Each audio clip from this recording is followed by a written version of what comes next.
Hello, everyone. Good morning.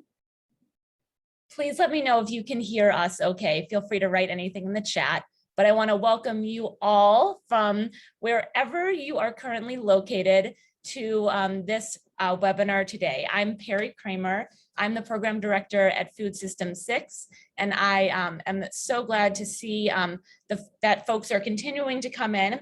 Rest assured, we are recording this, so we'll be able to share this out to all of the folks who registered in a follow-up email. Today you have joined us for a amazing discussion, learning experience with Daisa Enterprises. Daniel and Maham are here with us today to share their knowledge. We're joined by Kim Karris, our Director of Strategic Development, and we have a lot to dig into and a lot to share with you all. So settle in. For this excellent hour. There will be interactive pieces. We'll do some Jamboarding. We will be doing some PowerPoint presenting, lots of fun stuff. So it'll definitely be a way for you all to interact and learn from each other what topics are kind of ruminating in everyone's mind. So I dropped this in the chat before, but I just gonna drop it again. Please introduce yourself, where you're from. We'd love to hear what work you do, specifically in food and ag, if that's applicable. But just love to know what brings you here today. Again, just general guidelines. We will be recording this and sharing it out afterwards. We'll also be noting any questions that come up in the chat, and we'll follow up in an email with all the answers following this session. And if you have any questions during this presentation, you can just direct message me, Perry Kramer, Food System 6, and I'll try to help you as best I can after I'm done with this little intro. So this year has shown more than ever that the need for alternative business solutions, we need the alternative business solutions to address all the challenges that we're facing in our planet and in our communities. Grant funding is one of the capital tools for entrepreneurs that is available, but it is difficult, right? It can be time consuming, it's overwhelming, it's a ton of work. It's not really a lot of the times the type of work that we want to be doing. We want to be in our communities making change, and grant funding can sometimes pull us away from the work that we love to do, and that brings us joy and that we know has direct impact. So today's session is going to be sharing the skills, learning best practices for navigating this landscape, and we've brought in a few experts to share their know-how to make this process easier for all of you. So again, you're going to be hearing from three wonderful people today, Kim, Maham, and Daniel. So I will be handing it over to them presently. But first, I wanted to give a brief introduction to Food System 6. So as many of you know, we are a national nonprofit organization on a mission to accelerate innovations that democratize wealth in frontline communities and transition us to a just and regenerative food system. We truly envision a sixth food system that heals our crisis of disconnection, restores biological and cultural diversity, and nurtures our spirits and our soils. So we wrapped up our 7th cohort this summer, and we're now engaged in supporting our portfolio and fundraising for our 8th cohort this winter. This webinar is free to the public. We offer all of our programming free. And if you would like to support our work to provide all of this free programming to entrepreneurs, I'm going to drop this link into the chat. And this is a way that you can donate if you feel so moved and if you are able to Food System 6 work. And we thank you so deeply for your donations if you're able to do so. We also just released our 2021 impact report. And we are so proud of the work that we've been able to do to support entrepreneurship for and nonprofits across the food system. And you can read more about this work right here in this link I'm going to drop in. And don't read it now because we have a lot of content coming your way, but bookmark it, read it later. It's not too long. It's about 4 to 5 pages, some incredible case studies of different entrepreneurs that we've worked with over the last year. So, so please read it. Please read it later. A few of the highlights that you may not know about Food System 6, we have over 50 entrepreneurs in our portfolio. We've helped to invest more than 40 million in blended capital, from philanthropic funding to venture. 45% of our entrepreneurs are BIPOC-led or serving organizations, and 50% of our entrepreneurs are women. We are so proud of this work, and we are, so happy that you are all here to learn with us today. So with that, I want to, as always, just encourage you to learn more about our entrepreneurs. We have a whole list of them up on our portfolio page. They're incredible people doing amazing, important work across communities in the country. And I'm always available to talk to you about them if you'd like to learn more about them. But this session today is hopefully to help many of you who are entrepreneurs or who support entrepreneurs to learn some best practices about how to seek grant funding. So with that, I'm going to hand it over to Kim Karris, our Director of Strategic Development, and thank you so much.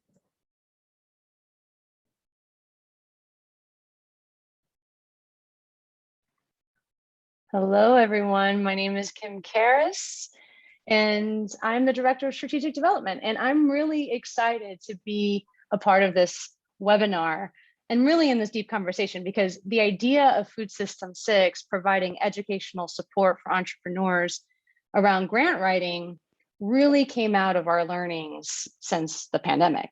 And maybe most of you know this, but our team at Food System 6, they continue to run these amazing cohorts of entrepreneurs like Perry shared, as they were navigating this sort of complete breakdown of the food system in 2020. And we learned that those enterprises that were designing innovations that not only increased food access, but they were really working toward community and regional food security. These alternative business solutions needed alternative forms of capital, non-dilutive capital, right? Funding that you did not have to pay back and could be kept in the community. So this webinar is really in direct response to requests from our entrepreneurs who wanted access to that incredible amount of funding that we all saw come down from the federal government and philanthropy, really, to support these food system solutions. So a little bit about me, and my title suggests this, but my role at Food System 6 is really kind of like, I'm assuming most of you, what you're trying to do here, right? Looking for ways to mobilize resources to support our organization, our staff, our programming. And I help develop these strategies to raise money from individual donors, philanthropy, foundations, from government like USDA. And this is including grant applications, proposals, developing donor campaigns. And so we do this so that we're able to run our accelerator programs as a service for you and for innovators across the country, and especially those working on the front lines, those communities that are most affected by climate change, by industrial agriculture, and are most extracted from. But I say this because before joining Food System 6, I actually spent time on, I don't know if we would call it the dark side, but on the other side of the work, right? As a funder. I led a grant making organization, and it supported local food system building. And I say this because now I understand both of these sides, right? Grant seeker and grant maker, and this weird dynamic and frankly unfortunate power dynamic that exists between funders and community. And I'm here to tell you that no matter how sophisticated, no matter how established your enterprise is or your project is, seeking grant funding is hard. The whole process is designed to be transactional and not reciprocal. But on the flip side, we know that grants, I mean, they can be a powerful tool to test ideas in your community, to scale innovations. And most importantly, and I think Daniel and Mohammed will agree with me, I mean, this money is inherently ours, right? These funders, they need us and our work that we're doing. So how do we make this more equitable? Can we? I mean, how do we start feeling more confident, more equipped, more prepared for these grant conversations and these grant applications? So that's the question today. The first step for us is taking down the curtains as we know them, exposing some of how this stuff works. And this is sort of little by little how we democratize wealth and how we dismantle these power dynamics that are inherent in philanthropy. And there are a lot of amazing organizations and leaders doing this decolonizing work. And one of them is Daisa Enterprises. And so I'm so honored to be in partnership and deep conversation with them tonight or today, this morning. And I get to introduce you now to some really cool people. They are the real deal. Not only are they doing work with community-based organizations, helping them access funding from USDA and other grant sources, but they're also working on the other side too, right? They're working with funders and investors, getting them to reimagine how community grant making and investment works. So excited to have them. They're super cool. Maham and Daniel, I'm going to turn it over to you. I mean, this is the first part of this is going to be a presentation, and then at the end, all of you, keep your questions coming. We're going to get into dialogue at the end of the presentation, and it's exciting stuff. I'm grateful to be here. So I think this is my time to hand it over. Thank you, Kim. Hey, everybody. I'm Maham. My pronouns are she and they, and I'm a food systems associate at Daisa, and I'll share a little bit more about that in a second, but I'm going to start by sharing screen to get the presentation rolling. So just bear with me, y'all.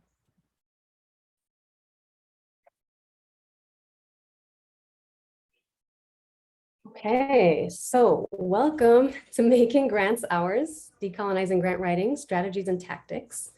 Like I said, I'm Maham Rizvi, and my colleague Daniel Ross will also be chiming in for components of the presentation. We designed it together, and most of our grant writing work is done together, so it made sense to come up with this webinar content for you all. A little bit about Daisa. So Daisa Enterprises, we support the realization of equitable food systems and thriving communities. That's kind of our elevator pitch and message to the world. But to give a better visual of what we do is we're a consultancy firm, but we consult specifically in the food system space with our lens, our principles, which we're constantly reiterating and re-articulating. They always have to do with who are we impacting and who are we benefiting, from project management or designing a program for a farm, applying for grants on behalf of a community organization, or leading a cohort in a specific food initiative. We've done the gamut, but our main focus is our principles. And I hope some of that might resonate with you all today. So just to share with you a little bit about us, I did not want to share a traditional bio. That was kind of already done in the registration page of this event. And you're also welcome to go on LinkedIn and deep dive into any of our credentials that we might share on such a platform. But I really wanted to just ground us in stuff that might be relatable to all of you and just highlight a few aspects of each of our identities. Daniel gave me permission to share his, so I'll talk for him. Daniel is a community organizer, has been since his early 20s, as well as a community gardener, which is where he started organizing, an entrepreneur, and now a founder and CEO of a consultancy firm, Daisa. And I too am a community organizer since high school, and the longest term career role I've held is line cook now for over 10 years, and I'm a wannabe farmer. And all of these aspects, although they are minimal in a sense, contribute to what informs our work at Daisa, and specifically why, when pursuing a grant and writing an application, we come with the framework of decolonizing and really investigating the problem that comes from grants. I'm sure all of you can relate. You've been different things in your lives. We all carry multitudes. And so that's a little bit about us. Why are we talking about decolonizing grant writing today? I'm sure some of you read that title and were wondering, what is decolonizing grant writing? How are they going to explain that? What is even colonialist about grants? And some of that I am going to share later in the presentation. But what I wanted to get to was, it's really the responsibility of funders and grant makers to change the system to be more equitable and held up on fewer colonialist principles that are extractive and gatekeeping. But even as an applicant, as a grant seeker, there are ways we can navigate the application process and the philanthropic landscape to also enact decolonialism ourselves. And that's what we'll kind of share a little bit down the line. But I want to do an activity with y'all. I kind of want to gauge what everyone is seeking out of this webinar. So we're going to do an exercise. Perry, if you wouldn't mind dropping in the chat the link to the Jamboard. And if everyone could follow that link, I'm going to demo what we'll be doing. So I see people hopping on. Fantastic. Great. So what are we looking at? This is a Google Jamboard. It's free. It's a great tool for virtual brainstorming together. It's just a digital whiteboard. So for anyone who loves whiteboard work, this will be your jam. Imagine taking a sticky note, writing something on it, and posting it up on the whiteboard for you to see, your whole team to see, to get a bird's eye view of what everyone's thinking about. We're going to do that here now. Do so, just read through the prompts. I would love to know why you're here today, why you registered, and what you think decolonizing grant writing might entail. So take your mouse and just hover to the left toolbox and click on the icon that is like a sticky note. You can pick your favorite color, any one, and then start writing some examples of why you're here today and what grant writing, decolonizing grant writing entails for you. Feel free to save it. And if you don't want to write another sticky note, just click cancel, but you're welcome to write as many as you want. And then go ahead and move it anywhere on the page that you prefer. And we're going to take 2 minutes to do that. I'll be on mute until then.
Coming up in the last 30 seconds here.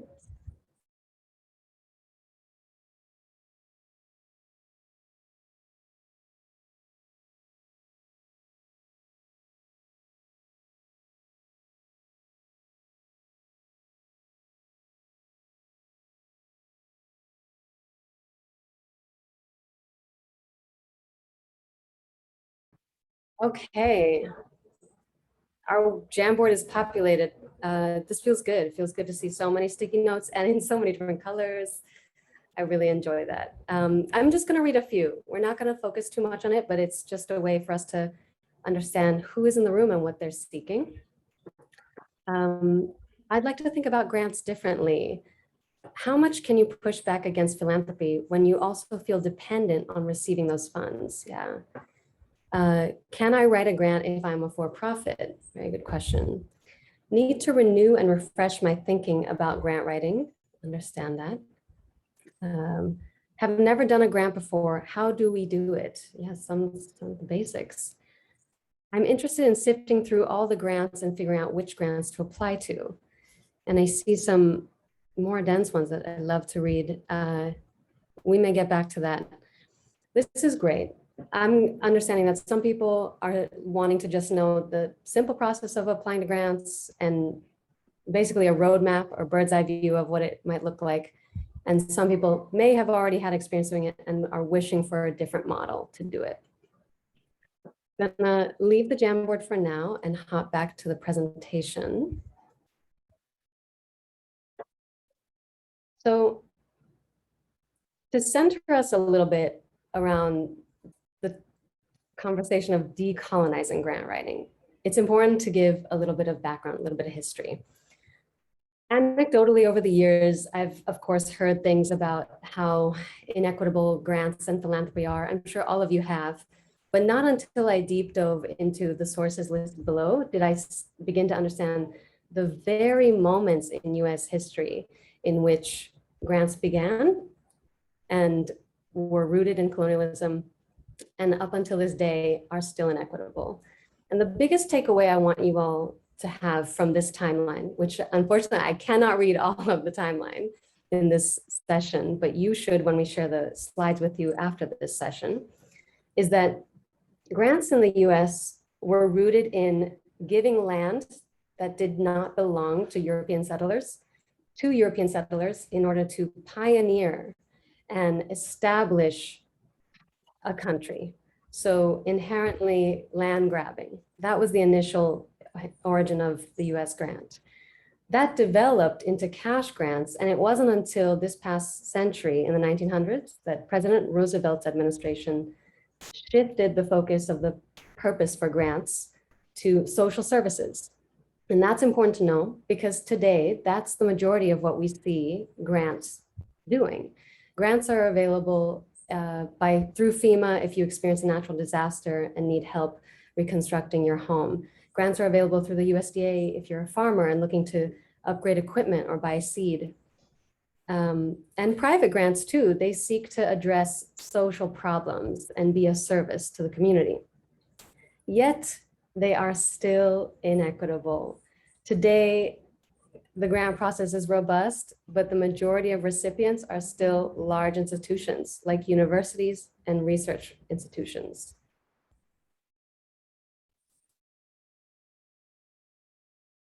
So we know it's inequitable.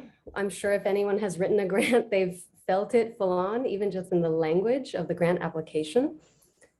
Some of the core components of what makes grants inequitable still is awareness. It's very hard to find out about grants. And oftentimes nonprofits or even small businesses have to hire a staff member or a whole department to fundraising and specifically grant fundraising. It's your development department, as that is Kim's role at FS6. The requirements of grant applications are dense.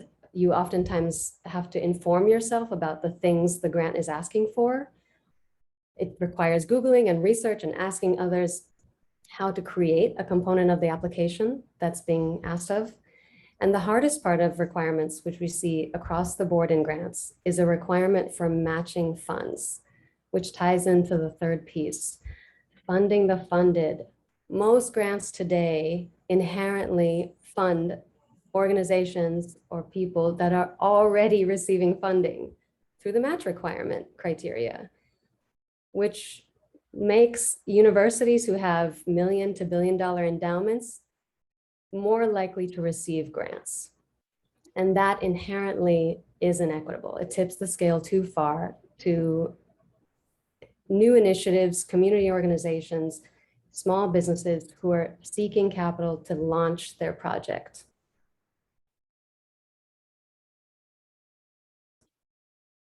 So knowing a little bit about the history and a little bit about the messed up components of our grant world in the US, why should we even bother? There are definitely still a few reasons, and I guess that's why we're all here today, even if you haven't applied for a grant before. Reason one being the landscape is definitely changing. Even the fact that we're in this webinar and that so many people are in agreement about these inequities, that's a change. There are organizations dedicated to making grant makers design opportunities with more equity in mind. There are organizations who make the process more transparent as well. So landscape is changing. There's also a lot of money out there. And if there's a lot of money out there and the majority of organizations equipped to pursue that money are research institutes or universities, that's unfair. And smaller organizations should have access to it. So go for it. Reason three, awarded funding always has trickle-down effects to your wider community. If your organization wins a grant award, you're going to possibly hire more people. You're going to partner with an existing community org and support their initiative and their operations. You might be buying new equipment. Your particular innovation might change how other orgs around you work. It's positive ultimately. And so we all are in agreement. We want to apply for grant funds. So with that being said, where to find grants? I'm going to hand it over to Daniel, who's very familiar, and he'll share with you about nonprofits and businesses, some key areas to search for grants. Hi, everybody. Great to be with you, Daniel. We're going to do an exercise in a little bit about how to extend your options across all different sectors. But to get started looking for almost all foundation grants, they often now have portals on their websites. You can send in cold proposals sometimes, but it's really hard that way. You got to, for the most part, you got to network and meet the program officers, get intros to the program officers. Foundation grants are usually very relationship based. State grants can have application processes, but to find out about them and get in the loop, it really helps to network with state agencies, officials at those agencies. Federal grants are almost always competitive application processes, and you can sign up to be on the listservs for when those RFPs are released and look at their websites as well. I would start, I mean, especially if you're a place-based company or organization, start by meeting with your local community foundation. They're in almost every city or region, and find out about their programs, but also about what other local funders they know of. Look at the partners and funders pages of similar organizations to yours.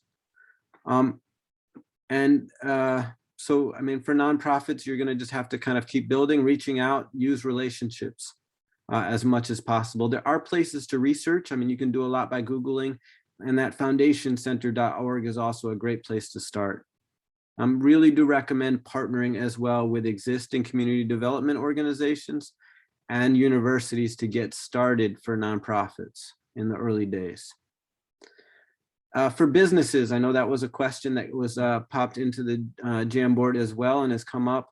Are there grants for businesses? It's harder. There are not as many, and they're often focused on research or innovation, but they are out there and you can get them, and or you can be part of a consortium or partnership and use that to bring your innovation in and get some grant funding for it. I do recommend looking at the Small Business Innovation Research Programs under SBA and USDA. There are more and more funding programs for food enterprises popping up with states around the country. Look at your state food and ag department. Look at cultural councils as well. You can be pretty creative. If you're involved in the production of products, value added, or others look at USDA rural development as well. Even if you're in an urban center, some of their programs now are beginning to stretch as well. It's definitely, you got to be able to highlight what your innovation is that you're bringing to the table. Certifications do help a lot. Minority business and women-owned businesses, those kind of certifications can help for businesses, especially looking for grants. And you've got to really be able to articulate what is a social benefit for your business or innovation beyond just your profits and your employees. So those are great ways to get started. I mean, it does take a lot of research. It does take time to search around. As you get them, I mean, get your toe in, get one small one at first, start with smaller ones, and then keep pushing that door open. With those initial grants that you get, keep the funders engaged and excited. Send them pics, updates. Don't just focus on the required reporting. Try and keep them really active in your work. Work in action. Have them help bring in other funders when they stay excited. Use them to kind of reach out to other funders, use them as a champion. And try and use that first grant or any of those resources that you get in the beginning to try to have the staff time, to pay for some of the staff time to do that relationship and building work.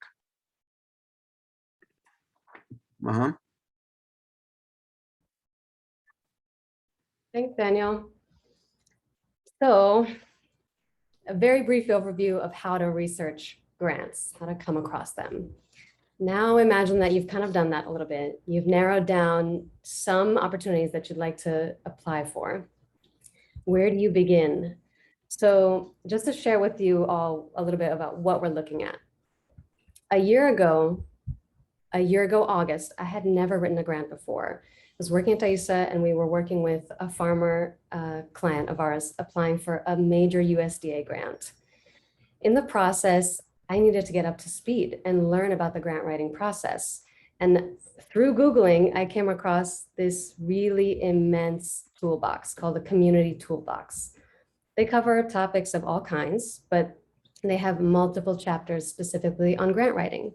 So in general, especially for more of the specific questions we got in the Jamboard on what is the overview process, what are the simple steps, I recommend going there. This webinar won't cover that exactly.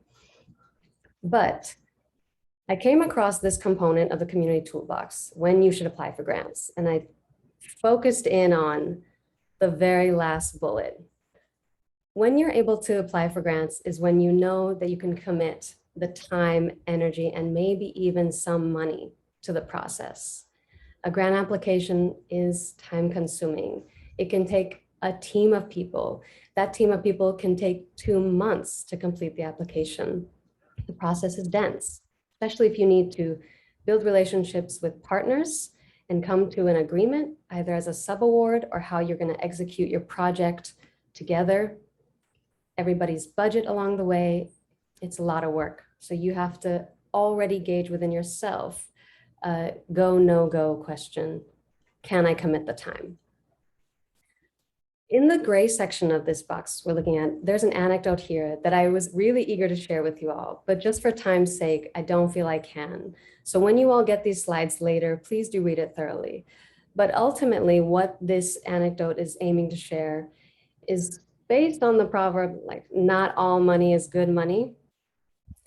If you see a grant opportunity in your field, semi-aligned to your own work, but the activities the grant opportunity wants to fund are not the activities your organization runs already, don't apply for that grant. Think with a decolonial mindset. There is an organization out there that does those exact activities that hopefully will apply for that grant and access that capital.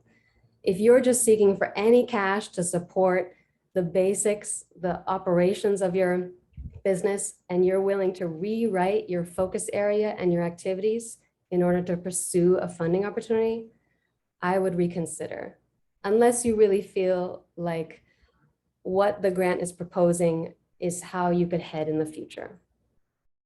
So that's just a tidbit. Now you're in the thick of the application. You've decided on some grants you're going to apply for. Maybe you've even scoped out a timeline of the amount of work it'll take you through the course of 1 year. And it is all dense and confusing and damn frustrating.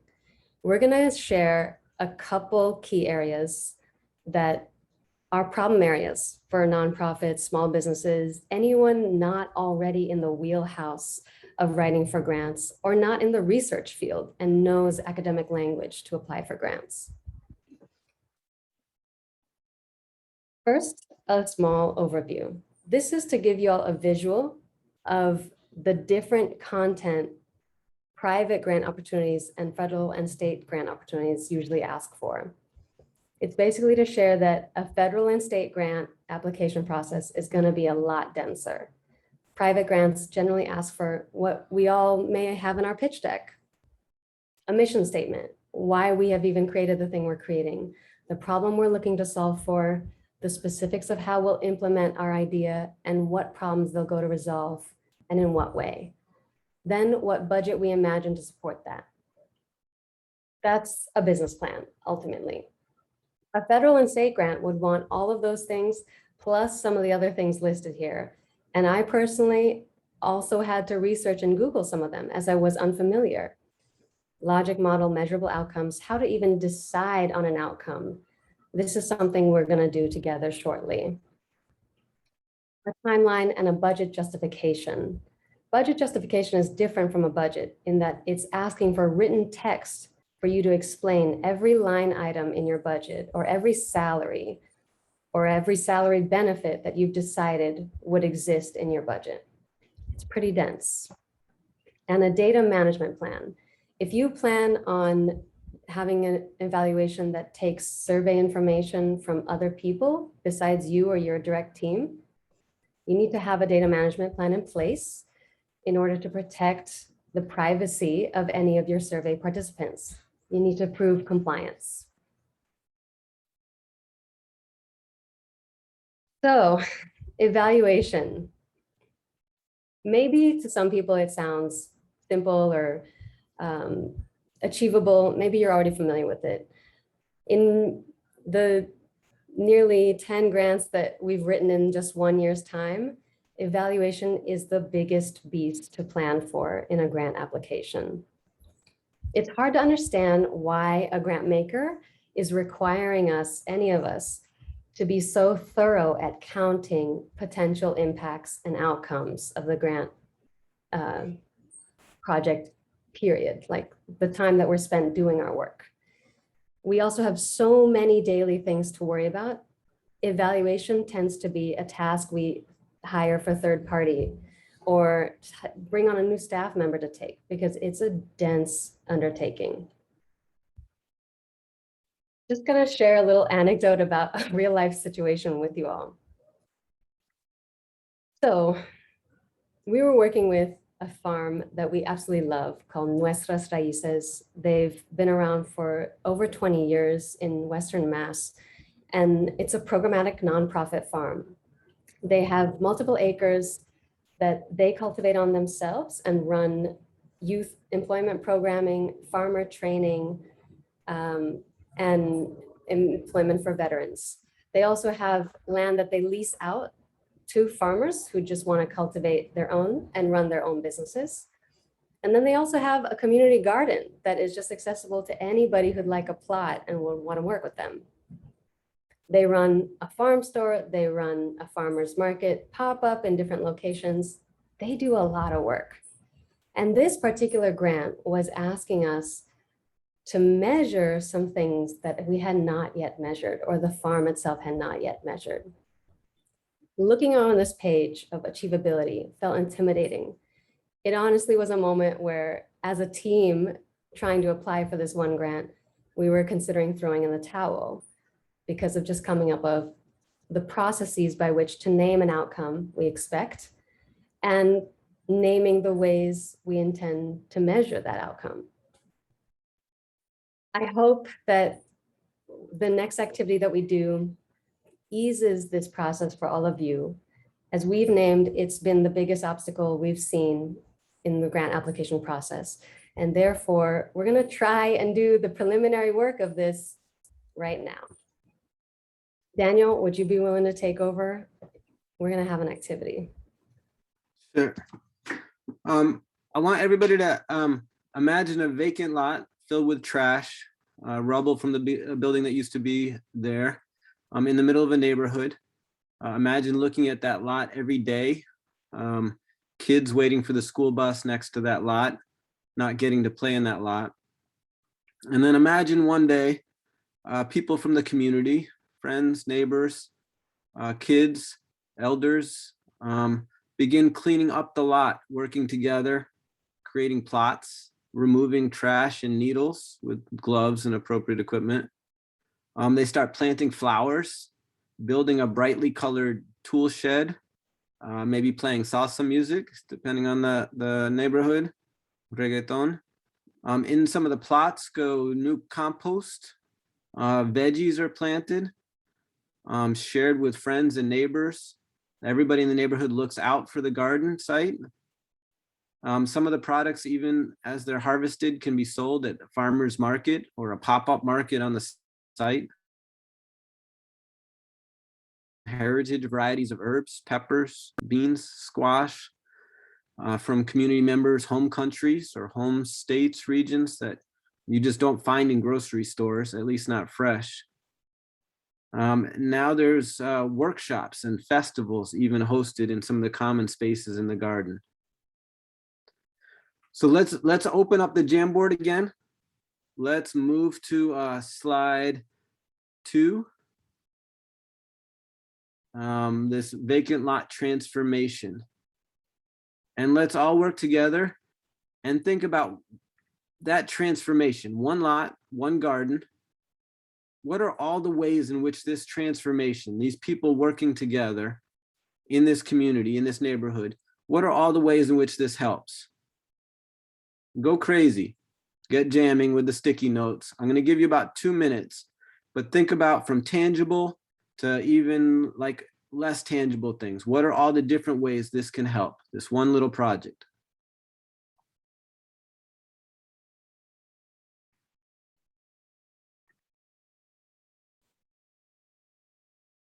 There's some good ones going. Yeah, better school attendance. I like that. Social cohesion, nice.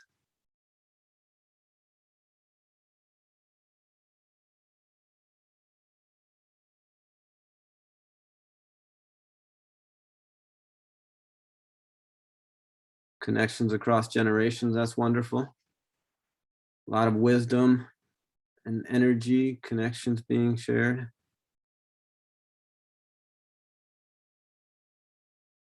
Improve mental health, to earn soil. These are good, keep going. How many can we get in 2 to 3, in 2 more minutes? 1 more minute.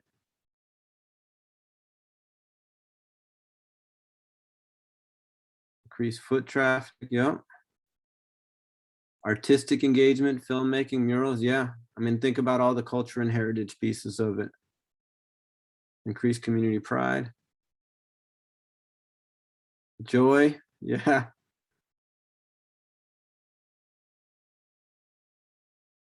Economic improvement. Think about a few other health ones too. Increased knowledge is wonderful.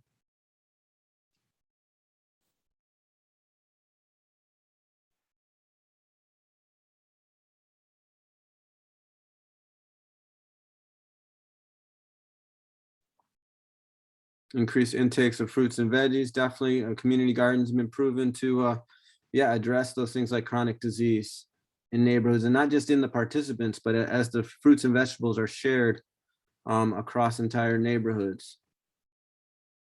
Physical activity, strong bodies. Cultural foodways. All really good.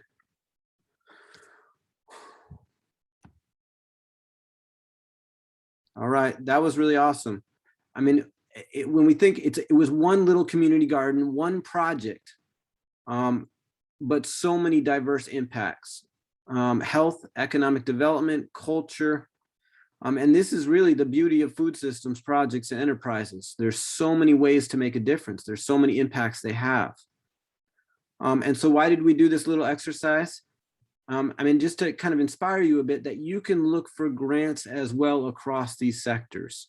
You can think about all the different impacts your particular enterprise has, and think about all the different kind of agencies and funders who might have very different interests, how they might be connected with for your particular project or enterprise. And then when you go to those evaluation sections or impact sections, you have some ways of kind of describing what you do that fits.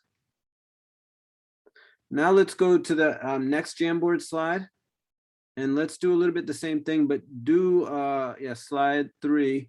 Now look at your enterprise and think about all the different ways in which your enterprise could have impacts.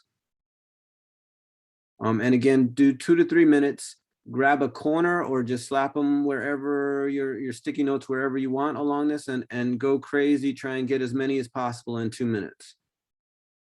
I'm thinking about the one that's been in the chat too, the greenhouse one.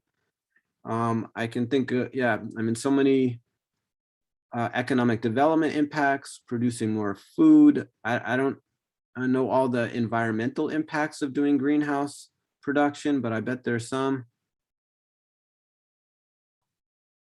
Go crazy, think across all those dimensions for your project, organization, or enterprise.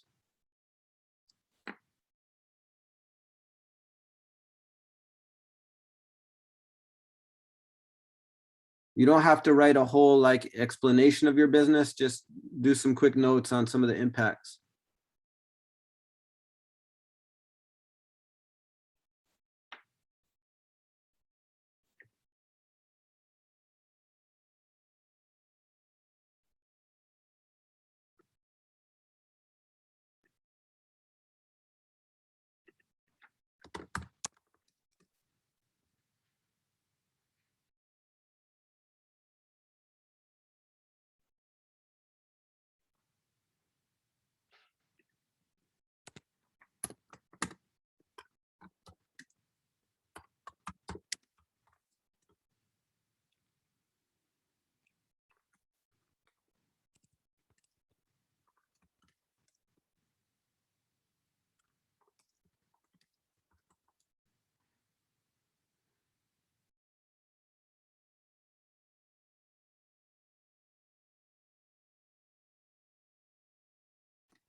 A lot of really exciting impacts in here.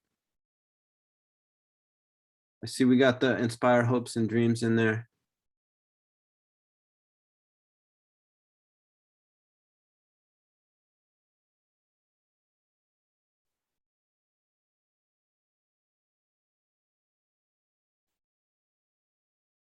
All right. Good job, everybody. That is a really incredible set of impacts. I think it is a wonderful testimony to your work and a testimony to the Food System 6 approach and network as well. Let's give a little round of applause for all of this. I like clapping.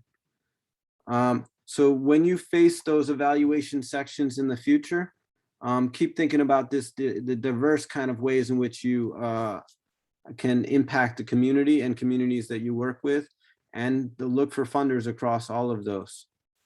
Can we, Maham, can we go to the budget slide?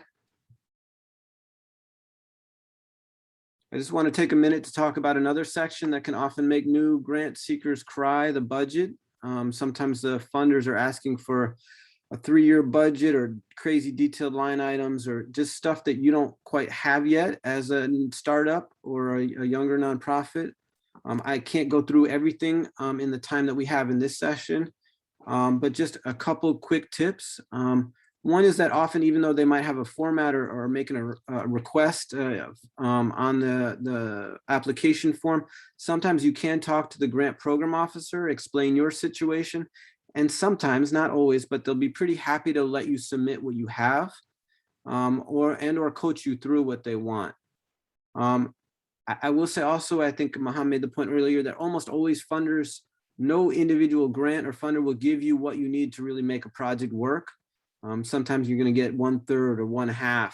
It's just somehow how it happens, the way the system is set up. You're almost always going to have to put a few together, and that's okay. It's fine to have multiple grants funding one project or organization.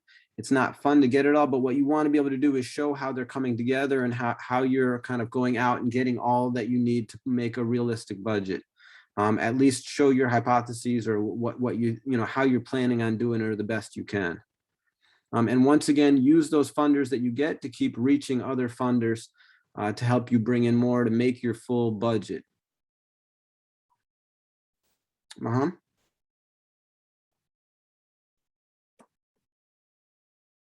I kind of did this one, we can skip it.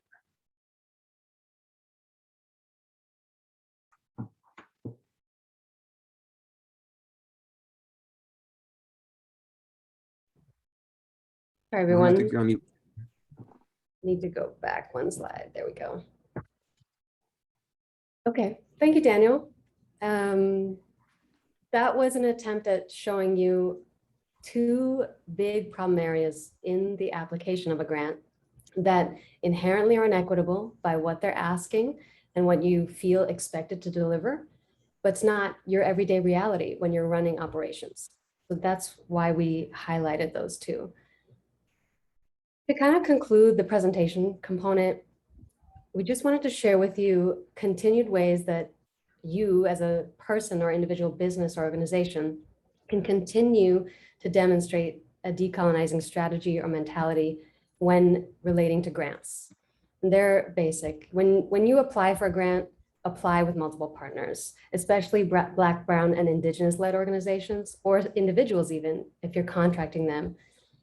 Organizations if you're subawarding them within a grant. This is a way to spread access to capital. If you partner with more people, the grant funding amount will reach a broader range of organizations and individuals. So you want to share the wealth. Once you have applied, start to share your experience of applying. Let people, friends, family, colleagues, folks interested in a specific grant you've already applied for know what your experience was like and strategies you have, tips, what didn't work if you didn't get awarded and what did work. Most grant institutions will send back a letter as to why your grant application didn't receive the award. And that is the biggest tool, not just for you, but for others to see how they can send in a winning application.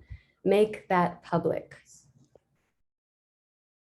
Build a relationship with grant officers and funders. Daniel mentioned that before, and I have like some internal dilemmas about this, but what I want to drive in is that in your efforts to build a relationship with grant officers and funders, tell them about the difficulties.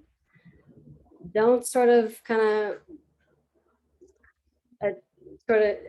don't want to kowtow to them or things that reflect you in a better light. Be sincere with them about exactly the importance of your project and why their grant application or opportunity is actually a hindrance to you getting some of your work done. That kind of truthful feedback is so necessary to the grant maker world. I just shared a resource in here with you all to help articulate what some of that experience might be like. Soul Fire Farm, which is an incredible farm in northern New York, compiled a resource list, which is actually a live document, it's a Google Doc, of all the ways grant makers can become more equitable. and it details examples of the experience of nonprofit directors, small business owners, etc. So look at that on your own time. And then after you've built those relationships and those contacts, share them out with your community. Ask, of course, permission if it's okay to share an email address, but drive in why it's important to, that access to a grant officer should be transparent, equitable, easily reachable, XYZ. And if you've built that relationship, others in community should be able to have that relationship too. And that is a very, scratching the surface of ways that as grant seekers can move with an anti-colonialist lens through the philanthropic world. I hope some of that felt informative. I know it didn't cover the specifics of exactly how to apply for a grant. I will say there are those one-on-one courses all over YouTube. Definitely research them on your own. And if you're feeling like you want more directly from us, schedule time. We're willing to kind of go through what your experience has been with you all with funding already, whether grants or other strategies, and attempt to diagnose what might not be working and what could potentially work better, especially with the principles and perspective that we've tried to drive in during this session. So follow this Calendly link. I can also drop it in the chat. Feel free to take a screenshot. It's for a 1 hour with me and Daniel. And what's bulleted here is what we'd love for you to bring to the session if you do schedule time. Thank you all.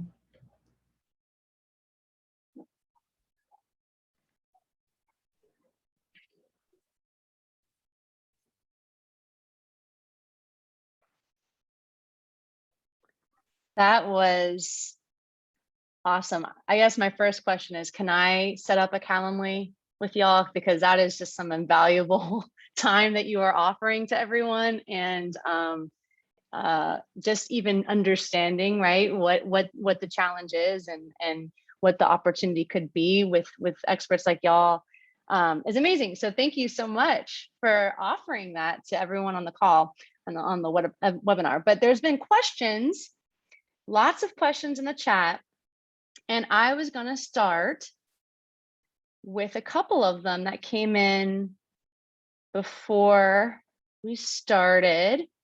And this is where the fun begins. This is where, and if they continue to come, please put them in the chat, because now we can kind of dig deeper a little bit into some of your questions and specifics that maybe didn't come across in the presentation. We have a couple minutes to do this too, so this is great. Okay, so the first question that we are going to ask, let's see. Okay. I can't seem to crack grants for more than $5,000 to $8,000. I've never managed to secure a $20,000 or more grant, which is why my innovation isn't successful. What should I do, and what is your perspective on this? I think one thing is recognize that there are these systemic barriers that we've talked about a lot, and you can't kind of think any of that is on you. There could be lots of reasons and lots of bigger issues about why you're not getting access to some of those grant funds. I do think that it can really be helpful, again, keeping the smaller funders engaged. I think that you can, host a little workshop with them and ask them what are the steps that they see as kind of being able to step up more, and sharing some of your frustrations, as Maham suggested as well, and some of the barriers that you faced. I do think that you can talk some of this out with them.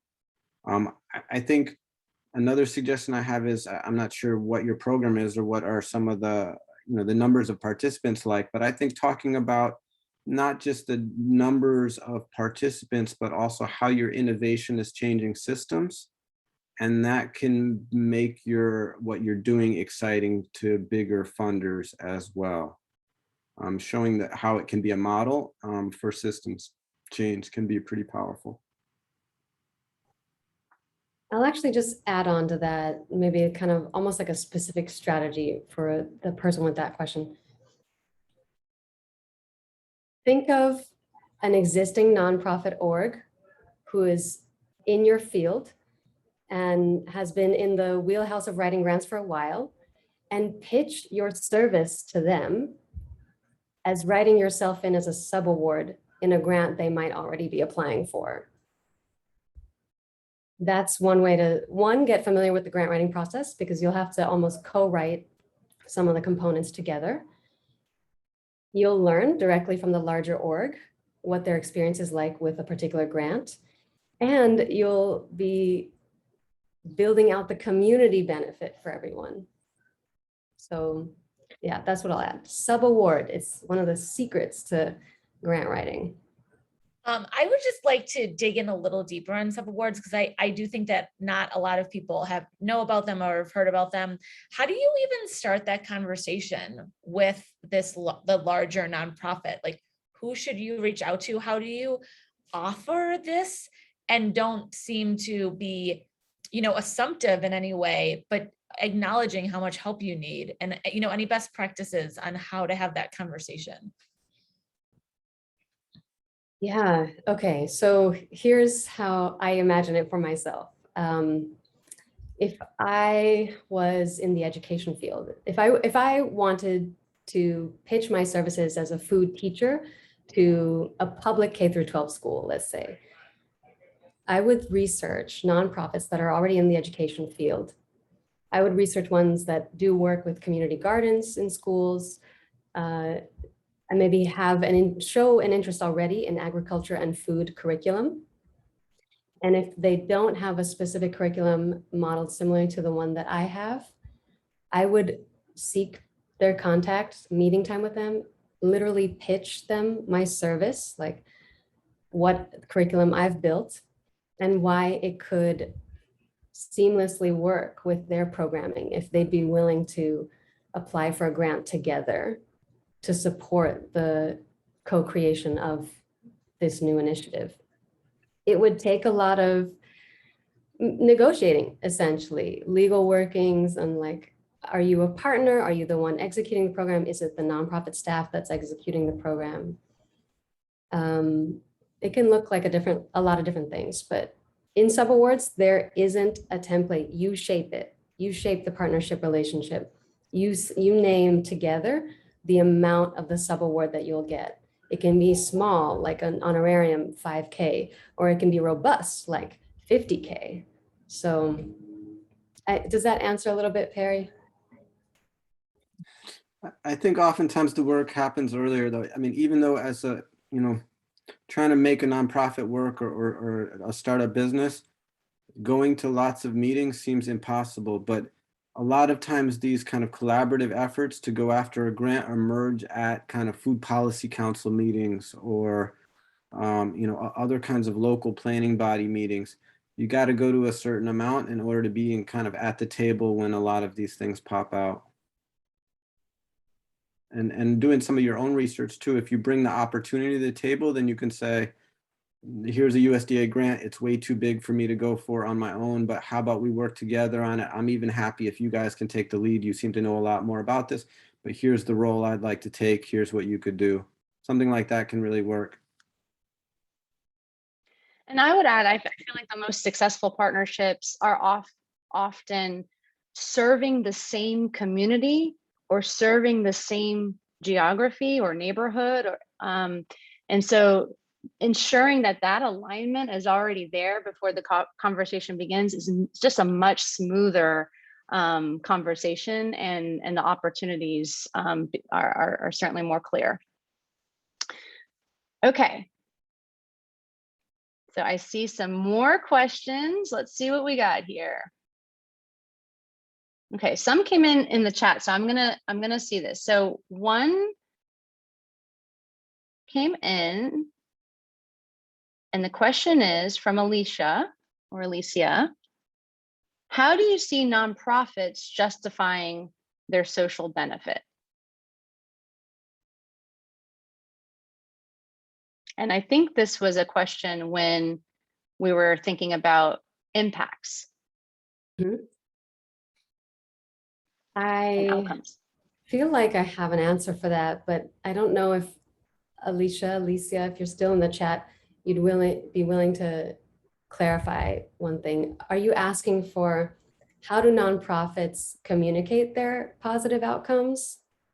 Or how do nonprofits like have positive outcomes? Or I kind of want to know where the question is coming Oh, from. here she is. Let's see.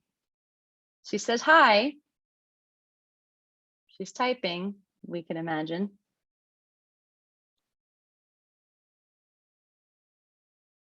Yes, I'm curious about how they prove them. Proving them. So that was definitely the evaluation and outcomes exercise area that Daniel and I tried to share. I guess the second half of that activity, which we didn't get to do, would be envisioning how you go about measuring that. Like if you all remember the Jamboard we did about the vacant lot being converted to community garden, we could imagine so many positive benefits, so many outcomes from that. From very easily measurable ones like increased access to fresh produce, fruits and vegetables, to harder to define measurable ones, joy. Like how are you going to prove that you increased people's joyful experience in the neighborhood? You have to start to develop a evaluation methodology. You have to think, okay, all these outcomes that I envision, how am I going to prove them at a later date? I'm going to come up with a survey. At the very start of my program, I'm going to pass around that survey to everybody who comes through the community garden, ask them to fill it out. Halfway along the community garden activities, I'm going to send them that same survey again. At the very end of my project, I'm going to send them that same survey. I'm going to look at all the data that I get from the survey responses at 3 different time periods. And I'm going to see if I can analyze that qualitative information into provable or reportable outcomes or positive benefits. Like if you ask a question on the survey, did you have fun today in the community garden? And if every time somebody wrote yes, you could potentially conclude that you increased joy through your project. I just add that as much as possible, try and not do evaluation in this survey work only to prove things to funders, but also to learn what you need to learn to keep kind of building your programs better and better and engaging the participants and kind of critically thinking about what's working and not working for them. Funders are almost always happy to accept what you gather and do as what they need. I confirm. That's great. Agree. Is in one way to say that is, how do you know? How will you know you are making an impact? And that really, those metrics are yours to design on your own. So I love the idea of creating that baseline to start, and simple surveys, really. It doesn't have to be complicated. Like you said, were you happier when you left the garden? Go ahead, Perry. And I just wanted to add, I love that during the Jamboard, the just open-ended questions of what could the whole universe of impacts and outcomes be. And I think that having open-ended questions on any kind of survey you're doing, or even if it's just a conversation, is great just to see what pops up for folks. And then you can start to, prove out things that maybe you didn't even imagine were outcomes because of just the things that are coming back to you in these conversations. So I think that's really important too, like to stay open as to all the different types of ways that your innovation is providing an impact to the community.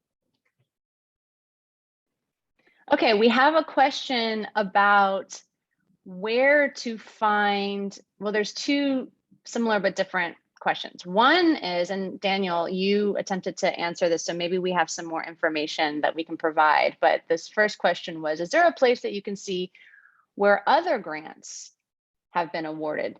And I will just say before we answer this, for me as a grant writer, I love to see where funders and who else is funding who. That really helps me understand where their heads are at especially if they're a foundation, and even with the USDA, which I'm going to give a link to later about how to find grants that have been awarded by USDA. But it helps, it helps understand what their priorities are, what they find impactful, and gives a little bit of a reference for your own innovation, own project of how to frame some of that work. So looking at other awards and other grantees is, for me, basic research 101. So let's see, let's get some specifics though. Is there a place where you can see where other grants have been awarded? I could actually share one that lives in slides that we created. If y'all don't mind, bear with me. I'll just share screen briefly again. So on this slide of the timeline of federal grants rooted in colonialism, one of the sources was actually this year's published NIFA awards, which is USDA's National Institute of Food and Agriculture Department. I loved combing through this, and I won't comb through it all with you right now, but I just want to share an overview. So they do publish, they publish who didn't get awarded to, this agricultural research, the Agricultural Research Service in Maryland applied with this project name and didn't get any dollars. This is the program area that they applied to within the USDA. I love looking at this because this really represented just how much of USDA dollars go to universities versus independent projects. So just to give a scope, 22 million went to the Arkansas Cooperative Extension Service, University Land Grant Service, 2 million to University of Delaware, University of Cali. So many millions of dollars in research institutes or universities this year alone. But you also get to see some independent projects. Oh, sorry, my internet is a little bit slow. Independent projects that won some funding. In North Carolina, Food Insecurity Nutrition Incentive Program won $122K for their projects. You can learn what their aim was through their project name and looking it up. Another org got $50K. Yeah, so here's one place to deep dive. It's a big resource for me. It's also a good place to then start to strategize if you want to be written in as a subaward, who you might contact, who might already be familiar, who might have already been awarded this year. That's great, Maham. I actually share that same love of that resource, and I added it in the chat, and we were thinking the same. Very, very interesting. Can do a lot of analysis there of who gets the money from USDA. Almost all of the USDA programs will put up the list of all their past year's grants, and oftentimes with synopsises of those grants as well. So you can, that's true of almost all the federal programs. Enough Googling around, you can find the full list through their websites. Most foundation funders also show a good part of their portfolio on their websites. And again, I think looking at other similar organizations to yours, so you can look at their funders and sponsors pages, almost all of them have, and you can kind of see who's funding similar organizations as well. That's great. I will say, so that, I mean, the people have posted a few of the USDA links in here. There are a few relevant USDA agencies that do grants. There's AMS, the marketing service. That is a big one that does a lot of grants around farmers markets and local foods promotion and local food systems grants. Those can be both rural and urban, and often they especially like it when you're crossing rural and urban. It's good to kind of be on there, and you got to go to each agency of the USDA separately and sign up for their listservs often separately. So that's a good one. NIFA is largely research grants, but they do have some wonderful community-based grants as well, including community food projects. which is an incredible resource. And oftentimes, I don't think you can be a lead agency as a business, but I see a lot of consortiums that include some local enterprises. In fact, they encourage local enterprises to be part of those partnerships. Or don't even have to be local enterprises, but enterprises are part of those partnerships. So NEFA is another one. And then rural development, if you're in a rural community, especially good. They have a lot of loan programs and grant programs that you don't even have to be just a farmer organization. So that's another good one to sign up for. And they do have some also more and more that do impact even rural development that impacts urban communities as they're trying to encourage regional development of food systems. So it does, I'm not going to lie and say it takes some work to track all of that, but you can get on listservs and at least kind of see which ones pop out and put in keywords as well often. That's great. Now there was a question around the foundation side, so we're flipping back and forth. And there's a really good question that I'm going to turn to. Scott had asked a good one because I think we all feel that. But the other one was, what are some ways that you can see building relationships with foundations? Is it coffee dates, lunch, Zoom meetings, elevator pitches? How do you actually build relationships? And Maham has a question mark around that one with foundations and maybe the foundation staff.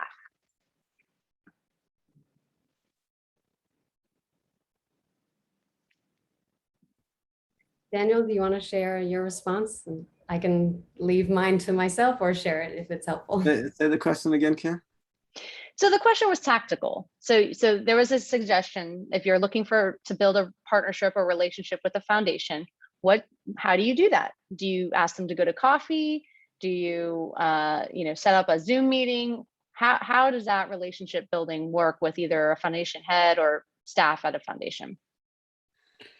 I mean, those are all viable techniques. I mean, I do think the most powerful way though is to really get them connected to the work and trying to see it and feel it as best as possible. And that depends what your enterprise or organization or project is. But I think trying to bring them to the work at the farm site, at the educational site. You don't want to make everything awkward for all the participants, but I think you want to, as much as possible, let them see and feel the work in action and what it really means and get a taste of what the impacts are. I mean, they're program officers of a foundation. They have a really nice, cushy job. They often have a level of ego and arrogance that comes with that. They're often approached for money all the time, and they definitely have guards up as a lot, but they're humans as well. And they're here because they care about the work and they care about the field and the community. And so your job is to kind of help them release some of those barriers and get close to what you're most passionate about as well. And that's the impacts and the work. And so I think you want to try and get them close to it in a way that's relatable and human. And that's when I think you get the best value. Maham, did you have an additional share there? A contradiction, if you will. It might be a little bit, only in the sense that what Daniel is ultimately saying are good strategies, keeping with the lens of aiming to be decolonial as you move through this process. I'd say take all those considerations he named and also think of your own positionality. Are you white? Are you male? Are you, do you have other funders that you're entertaining?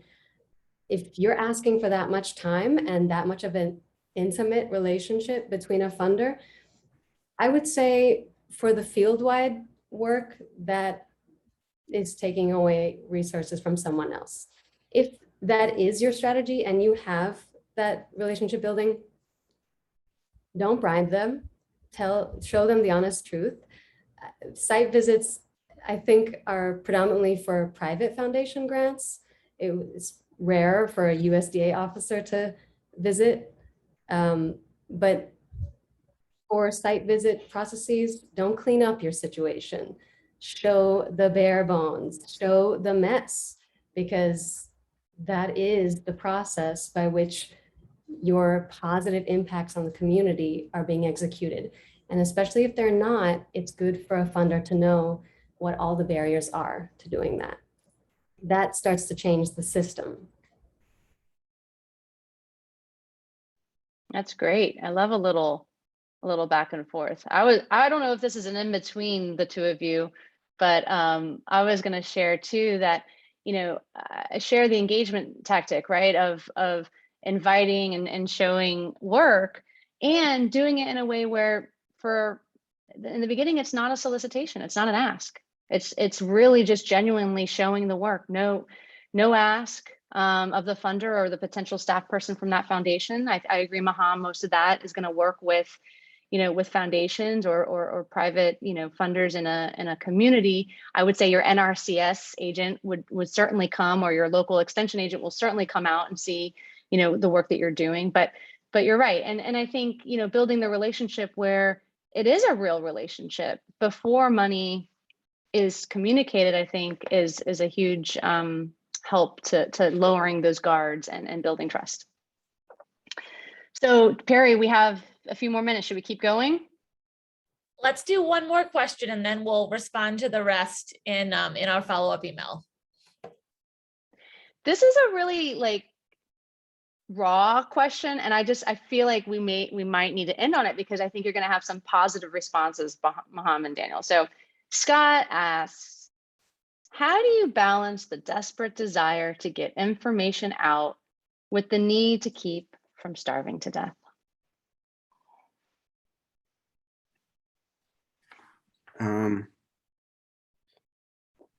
The information that you're trying to get out, I guess, is that the kind of the dedication to making the program happen and focusing on the program, also trying to raise money at the same time? Is that what we're understanding is the question? Or are you talking about the decolonizing piece, whether to make friends with the program officers or? I just want to add that I think, because I know it can be fast, it can be hard to type all your thoughts out really quickly, but I see it as the high level. How do you keep from your organization, like how do you ask for grant? How do you keep pushing on grants while still actually making your organization keep going? How does the doing the work? How do you do the work well? But then I think about the personal too. How do you do this? How do you actually do a grant when you are hungry, when you are physically, spiritually, emotionally starved, and you can't get that work done? So I think about those two in tandem, like when you are starved organizationally and personally, how can you move this work forward? I mean, I think it's a really brutal question, and I think it does come back to just the inequities in the system that, you know, you all are all talented entrepreneurs and change makers and community leaders, and instead of being able to do that work on a day-to-day basis, you're writing grant applications and you know, reports, and it's such a brutal dynamic about the way the funding system is set up. I do think that it comes back to every time just caring about the work so much that you have to kind of figure out your own balances and be able to fit in too many things into the day, where you're getting the grants out the door, but still somehow carrying out the educational programs and working on your enterprise. That's what entrepreneurship and making new things, I think just it ends up being. You end up carrying a lot of it yourself. And hopefully with a small group of collaborators and partners, and you're in community with others too who are doing it with you.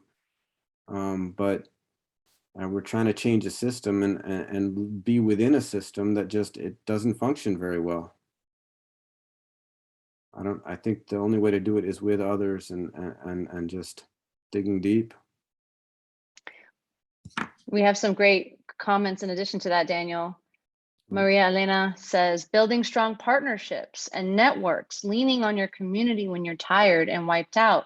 Cesare, our fearless leader, yes, we must collaborate, support one another, build strong relationships that grow over time.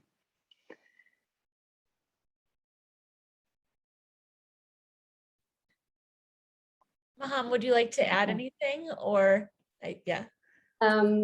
I agree with the sentiments that have been shared. I just want to say that, Scott, if you're still on here and willing to put in the chat, like confirm that you do mean, how do I keep up with my operations if I can't even feed myself?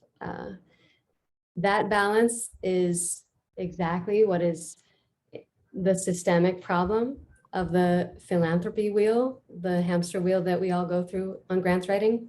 Even long-term nonprofits, every couple of years, they have to do a new cycle, or maybe even every year, they have to strategize 5 grants, if not more, that they're going to apply for, which also means 5 different reports at multiple times a year that they have to submit. It's an intense amount of work that is inequitable. Partnering changes that. It definitely does. You sharing the workload is such a difference. Having like even 5 friends or like relevant community organizations apply to the same grant with you, it will change the application process, the reporting process, and hopefully get you a paycheck. Like, and I don't know, fundamentally, like, I believe that in every stage of running a business or a nonprofit organization, you should be considering how to be equitable to yourself and to others you work with. Your paycheck should be there. Your paycheck should be equitable. Any people that you pay should be a fair pay. And if that eats up a lot of a grant budget, that's what it costs. And you should communicate that to a grant maker. That is the cost, $15 an hour for minimum wage work, whatever it may be. Keep your dignity in this process, because even if we're doing mission-based work and that's feeling like I should sacrifice in ways, that's wrong. That's colonialism. That is colonialism. Like, no. Internalized. Yeah. And I deal with it. Everybody deals with it here, I'm sure, in their own ways. That was beautiful. Getting the info out. Okay, Scott kind of clarified what he meant, I think. And I want to just say that there are many questions that we didn't get to today, but it is now 11:30 Pacific time. And so we need to wrap up this session for today. But know that there will be more of these types of wonderful conversations, dialogues, interactive workshops in the future. Our accelerator programming has this in a deeper weekly sessions for months on end. So if you're interested in learning more about those programs, more info to come in the future. And I just wanted to personally thank you so much, Kim, Daniel, Maham. I've learned so much from the process of designing this workshop with you, and I'm so glad that the rest of the folks here today were able to learn with me, with us in community. And if there's any other words you'd like to share, but just wanted to give you our thanks. Yeah, it was definitely a pleasure. I don't feel like an expert in any way, but I have experience. Daniel definitely has a lot of experience, and it feels good to be able to share that. I hope it ultimately will pass to any of your hands at some point where you're sharing this kind of information with someone else. And some of the questions that have come up in the chat recently, I can't wait to answer. Looking forward to emailing you all with answers to those. That's right. We're going to download all of the questions that we didn't get to and do our very best to respond to all of them. So yeah, I just echo the gratitude for being in this conversation. This is the work, and I'm grateful to be in it with you all. So I look forward to seeing more successful grants on those links and more success stories. So I appreciate all of you. Thank you. And we will be, again, we'll be sharing an email with follow-up information, all the answers to the questions as much as we can. And just wanted to wish you all a lovely afternoon, evening, morning, wherever you are in the world. And we hope to see you soon. Bye.